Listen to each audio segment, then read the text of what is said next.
Hey guys, Alexandra here, and I just want to apologize for not getting this video out to you guys sooner. I did restart recording it. I had some major problems with my internet, and then, you know, if it's not one thing, it's another, right? So I just have had some major issues around here the last few days, and I want my videos to be perfection for you guys. So I decided to redo it, all right? And I'm sorry for that, but here it is now. So we're gonna get into eye brushes 101, my favorite subject. So get ready, get set, and let's get into it.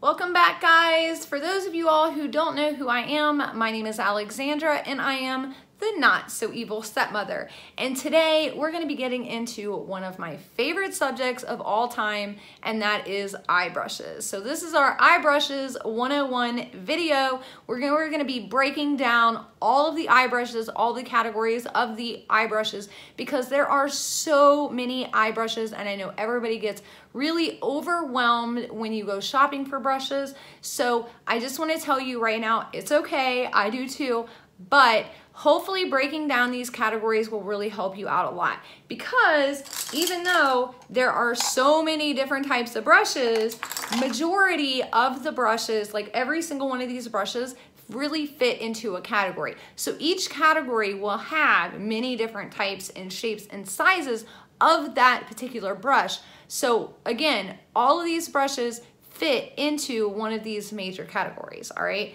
So again, one more time, I told you guys this in our last brush video, that when you're dealing with pigment, when you're dealing with eyeshadows and stuff like that, you really wanna go with a natural brush. I have synthetic brushes, I've used them before, I know, I was there too, but I really come to find out and learn that those natural brushes really work a lot better for getting those one stroke payoffs, for packing on that pigment. Like I've had eyeshadows where people were like, oh, I don't like that eyeshadow. I had to like just really dig into it and really pack it on. And I tried doing it, that same eyeshadow I received, I got it, and I used a natural brush instead of a synthetic brush, and I didn't have any problems with it and loved the eyeshadow. So it really makes a difference with what brush you're using. I'm just telling y'all right now, okay? All right, so the first brush we're gonna talk about is an all-over fluff brush. Now, I had spoke with you guys about this brush before in the must-have brushes, so we called it an all-over eyeshadow brush. It's basically the same thing. So they kind of look like this, all right, and this is, again, for packing on that pigment, doing strategic placement of shadows. So they come in all different sizes, small to large. So the small brushes, or the smaller sizes, again, work well for that strategic placement. The medium brushes work a lot better for that all over placement, right? And putting that shadow all across the eye. And then the larger brushes work really well for putting a highlight across your brow bone, okay? You can use this brush to pat on, you know, a ton of shadow, or again, place a higher concentration in a certain area, or you can sweep it across for a lighter wash of color. It just really depends, and that's the one thing I love about brushes, because they just have so many uses, it's not even funny, okay? So again, I will show you this, and I'm gonna put pictures of the brushes up here as well so you guys can get a little better look at them. All right, so the next one we're gonna talk about is an angled fluff brush. Now, I do not own an angled fluff brush, and the reason being is because I don't really find it necessary to own. A lot of these other brushes that I have work just as well, you know, but again, everybody's different, so I did want to mention it because it is one of the major categories. So it's a little more versatile, a lot of people feel like, than the basic because of the angle, and you can use to sweep shadow again over a larger area, and use the tip to place shadow just directly into the crease. And then also an angled shadow brush, a lot of people like to use those for that outer V right there, so they really like to use it for that. Again, I have other brushes that work just as well, but I just felt like that it was important to mention. All right, blending brushes. All right, so blending brushes are really important, because the biggest mistake a lot of people make when they're doing their shadow is they don't blend enough, Or, and I make this mistake probably more than anybody, I blend too much. And I've done it, I don't even know how many times. And when you start blending too much, you'll know it because your shadows start to look a little muddy and you're like, oh, I gotta take this off and redo it. I've done it. I'm like, that's my worst mistake. So try, you gotta find that happy medium. And really, when it comes to these shadows, you guys, it's just practice. You just have to work with them and practice with them. And eventually you're gonna be like, that little light's gonna come on and you're gonna be like, oh crap, I know what I'm doing now, like I got this. So, just take your time. Practice makes perfect, okay? So with these blending brushes, they're usually big and fluffy and they come in all different shapes and sizes. Goat hair brushes really work great for these because they're a little more coarse and they really work great for blending those edges. So again, blending brushes, they're awesome. Okay, so the next one I want to talk about is the smudging brush, and you guys already know this. I feel like is a staple to have in any eye brush kit when it comes to brushes. So again, they come in all different shapes and sizes. As you can see, this one's a little bit smaller than this one right here, okay? But they're basically all follow the same thing. So they're, very densely packed bristles. They have this little kind of like, ooh, what do you call that? It's like a little angled edge kind of, so you can, get it up in there if you need to. But again, these work great for those, when you're doing those smoky eye look. I'm telling you, like, just give me an eye pencil, some charcoal eye pencil, and a brush like this, and I can do a smoky eye all day. I will show you guys that little trick, by the way, because it is amazing, and you will be like, why didn't I know this already? So again, they come in all different shapes and sizes.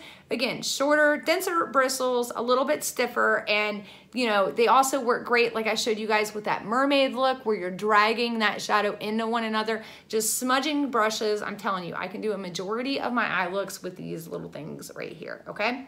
So, smudging brushes. All right, the next thing we want to talk about are pencil brushes. So, pencil brushes give you very precise color application. They usually have, as you can see, all of these have a smaller rounded tip. And again, they range in sizes, okay? So these work really great for blending smaller areas. Like this one right here, this is why I don't have the angled fluff brush, because this one right here works really great for getting that color right into that V and blending it out. And then I can drag it up into my crease and be very precise with it. So I really like these, okay? And again, they also, like I said, work great for getting shadows up into that crease, okay? So these are just a great thing to have. They also work really well. As you can see, this one I used earlier for doing the bottom of my eyeshadow underneath my eye. So if you're, rounding out your eyeshadow, these work really great for that, okay? So these are pencil brushes. All right, crease brushes. So these are crease brushes. They're a little bigger than a pencil brush. As you can see, they kind of have same thing, kind of like a pointier tip, okay? And they're a lot softer than your pencil brush or your like blending brushes, okay? So these are a lot softer. I think these are sable, whereas the blending brushes are goat, okay? So, and again, it doesn't really matter. They make goat and say they make all different types and animal, but I'm just telling you, these are stable. So these are crease brushes, okay? So again, crease brushes. And like I said, they're a little larger than a pencil brush, definitely softer, and they're good for adding depth to that eye. It really helps a lot if you tilt your head back when you're doing it, and you can get right into that crease, And again, when you're putting on your shadows, this is really important. This is another mistake I see a lot of people do, is they want to dip the whole brush into that shadow. You don't want to do that. You just want to get the tip. So just the tip, because that's really all you're using. You just want to use a very light hand and just get that tip, put a little bit on there, get that on, blend that out, and then if you need to add more, go back in and add more. You don't need to pack it on first thing right off the bat, okay? So definitely make sure that you're just getting it on the tip of that brush. And that's true for, any of my brushes. If you see, it's just the color is just on the tip, just the tip of that brush. It's not all over, okay? So again, tip of the brush, all right?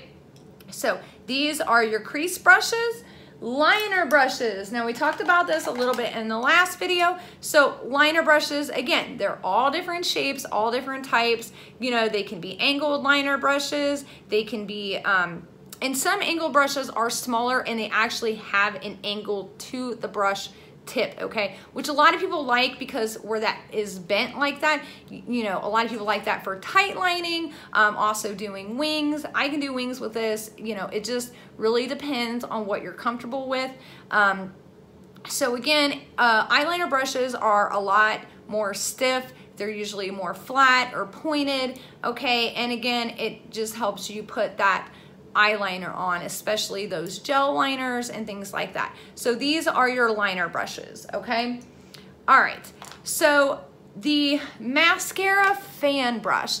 Now this is one that I don't have and I'm looking to get because I really, really want, especially after seeing Melanie Mills do my makeup and everybody else's makeup on the show The Real with these are becoming increasingly popular amongst Hollywood and people that are doing makeup, okay? I've just seen so many people, they love these. So they allow you to do a lot more of a natural eyelash look. It also, a lot of these mascaras are great, but a lot of times when you're using the little mascara brush, it'll clump your eyelashes together. And with that mascara fan brush, you can just dab it on there and brush it up and it just works great. You can definitely, there's not as much mascara that gets deposited. You can get it right to the base of your lashes very carefully. The only thing is they are a little pricey and a little hard to find. I only think there's a couple companies right now that even make them. So yeah, again, but I don't have one yet. I really, really want one though, because like after I've seen what they do, yeah, I definitely want one for mascara. It's just, so those are the, again, mascara fan brush. They're kind of like a regular fan brush, except for they're a lot smaller and a lot shorter, okay? And again, I have a picture up here. Okay.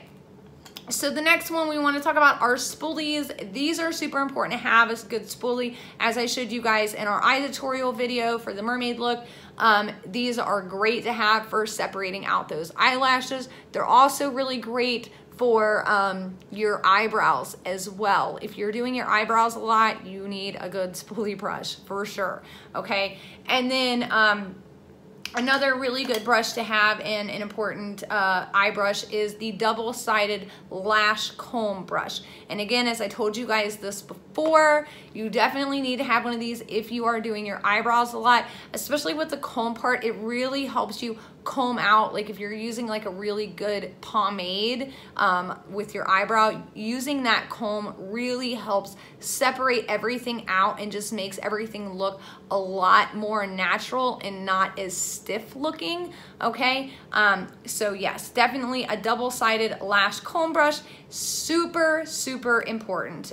Okay, you guys, sorry we had technical difficulties there for a minute because my camera fell. So if it's not something, it's something else, right? All right, so anyways, back to what I was saying. Brushes come in all different shapes and sizes. You have synthetic ones, you have non-synthetic or natural brushes.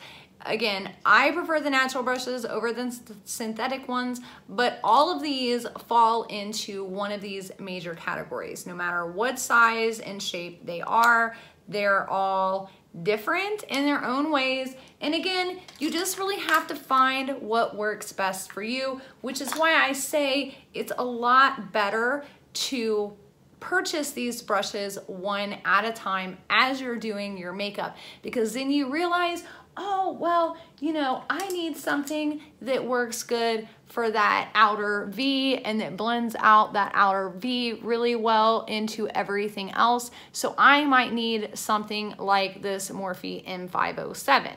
You know what I mean?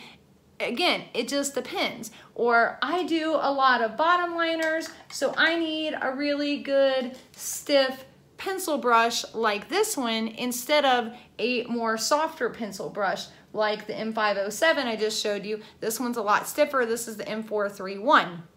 So it just depends on what you're using it for and what you're needing it for. But keep in mind, they all fall into one of those major categories. Okay, now let's talk about my favorite brushes, because I know this is something that a lot of people have been asking and they've been wanting to, again, up their collection. They want it to grow. So I'm gonna give you guys some of my favorites along with some really great brush buys right now that are out that people are just loving. So as you guys know, I love Morphe. I love Morphe products. I love their shadows and I love their brushes. I love them because they're not super expensive. A lot of these brushes were $5 and $6, you guys. So for a natural brush, you cannot beat that. I mean, you really just can't, okay? So Morphe is definitely by far one of my favorites for sure. Real Techniques, they have a lot of great brushes. Like for instance, this foundation brush I told you guys about in the foundation video. This is a fantastic foundation brush. I have used some of their eye brushes though, and I'm not a fan of their eye brushes. They just are not, like when you're using eye brushes, you really want something soft. And this is again why you want that more natural brush than a synthetic, because those synthetic brushes really wear my eyes out. Like I'm just not even gonna lie. They do, and they just don't blend as well. They're not as soft, like they just wear me out. Okay, so Bogacci's, they have really great brushes. I do have a Bogacci's brush, but I will tell you this, Bogacci's brushes are a mix. So they are a mix between synthetic and natural. And you can definitely tell a very big difference when you look at this blending brush versus this one from Morphe. So you see how this is just very perfect and this one is just not. Okay, and that's because this is just goat hair and this is a mixture of synthetic and natural. So this is one of those companies, again, if you're trying to just get all synthetic, I would stay away from, because they do have a mixture. Okay, Sigma. Sigma has amazing brushes. Their brushes win awards. I've had some of their brushes. I've used some of their brushes. So if you want that top dollar, high-end, best brush ever, I would go with Sigma brushes all day. Again, they have they have synthetic and natural. It just really depends. So make sure that you look and read about the brush, but they have amazing brushes, period. And by the way, Morphe does have vegan and synthetic brushes as well. So if you just want synthetic and not natural, you can get them from Morphe and Sigma and a lot of these companies. They offer vegan friendly alternatives, okay? Another really good one out that I've heard amazing things about. I've tried a couple of their brushes. I actually have some that are on their way here right now. Their brushes are just super inexpensive. They have natural and synthetic, and that is Coastal Scents. Okay, Coastal Scents, and I will link all this down below. So Coastal Scents, a lot of these brushes that I've showed up here are from Coastal Scents. Again, if you've seen the prices on these brushes, again, they're natural brushes and they're like $2, $3. I mean, you just can't beat that for a natural brush. So definitely check them out if you get a chance. Coastal Scents, and then MAC has some great brushes. They really do, especially blending brushes. But again, they're a little pricey. And then Fenty Beauty probably has, from what I've seen, one of the best contour brushes ever. And I will show that here. But again, it's pricey. So again, those are some of my favorite brushes and brush companies out. Currently, there are hundreds and hundreds more, of course, so definitely just make sure you are doing your research on those, okay? And if you guys, as always, have any questions at all, feel free to message me down below or also shoot me an email. I will put that all in the description. And I hope you guys have an awesome day. And because of all the controversy going on with Jaclyn Hill right now, because there are a lot of rumors being spread, I really love Jaclyn Hill. I really love Morphe. So I am going to be doing a giveaway on my Instagram page. and it's gonna be a couple of my favorite Morphe brushes and one of my favorite Morphe palettes. So keep an eye out for that because I will be putting that up sometime today. It might be tomorrow, but keep an eye out because it will definitely be going up for you guys. So keep an eye out for that. And as I was gonna say,